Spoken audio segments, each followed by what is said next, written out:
Ja nešto razmišljao, znaš, prije, tebe od ničeg nije bolila glava. Sam te boli glava, znači, kad malo igraš na vrućini nekog fudbala, košarke ili nešto, pa kažeš od vrućine me zaboli glava, pa odeš malo u hlad, popiješ malo vode, umiješ se i tako dalje. Ali, ovdje kako si došao, ti malo pojačao sa onim Bayerovim aspirinima. Jebote, ne znam, sve dođem kući, pa što se ja to sada moram uzeti Bayerov aspirin? Jes kažu, dobar je, zdrav je, samo ako se, s nekim drugim lijekom, ali ništa normalno ne uzmaš neke prirodne stvari, malo se zajebavaš, tješiš se kao ako popiješ neko ulje od neke konoplje, ne znam ni šta je, ili šećerne repe, bit ćeš pravo dobar. Ma ja kad to popijem, još gori budem, tako da ne pijem, nego malo uzmeš nekad aspirin i često te boli glava. Ja ti skontam, šta je? Od ljudi. Što si ti manje s ljudima, manje s tim aspirina popiješ. Neki dan u neku našu kafanu gdje sam ušao, sjedi frajer onako, ma nije on puno popio, malo onako popio, ali okej je to, jebi ga, jer mogu naši ljudi tek onako, kad se prebaci preko šanka, onda ne slušaš ga, ali onako, sjedi on priča, kaže, slušaj, Rusi su bolji od Amerikanaca u fizici, u matematici, ne znam šta još reče, lupio još nešto u kompjuterima, nemamo više šta pričat. I on sad priča frajeru, favorizuje normalno Ruse, zna se ko favorizuje Ruse, tako da o tome nećemo dalje pričat, znam priču prije.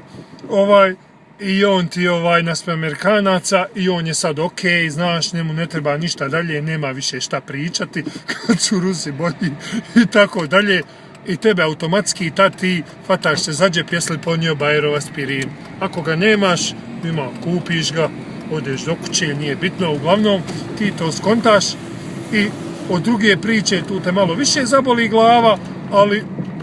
imam ja vas da ovdje u kaseti, kad ideš u Ameriku, jebi ga, onda se tu nađe, možete nekad zaboliti i tako dalje, nešto nekog stresa, ali te boli od prošlog dana, ako si čuo tu priču, kad dođu pričaju, negdje ti dođeš gdje ima puno ljudi kod majstora ili kod nekoga, onda ima ljudi, ne znaju šta će, pa se tu normalno izmisli neka priča da bi se, mislim, priča je malo pametnija, ali te isto zaboli glava. Evo ti kaže, čuješ ga u tomu čošku, evo ti Ostojića, njih imaš svakakvih, jedni i drugi, ne znam nija, en ti Marića, en onoga mog Željka Marića, a imaš Envera Marića, kaže onoga, sjećaš se golmana, ma znam, slučajno branio za svijet, inače ne bi čuo, ćeš čut za Envera Marića, mislim, ne pratim fudbal samo svaki dan. I automatski ti tražiš aspirin, ima alko vode malo i tako dalje i ti skontaš što tebe više glava boli, vjerovatno i kod vas tako u tim zemljama, dobro sad neko te voli i priče pa onda se jebote, znaš šta, tako da ti samo trebaš nekoga kad negdje odeš pitati, majke,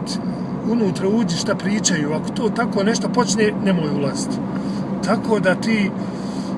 a šta će, ti pobjeć opet, kažem, ne možeš, ti to moraš slušat, negdje dođeš, priča se,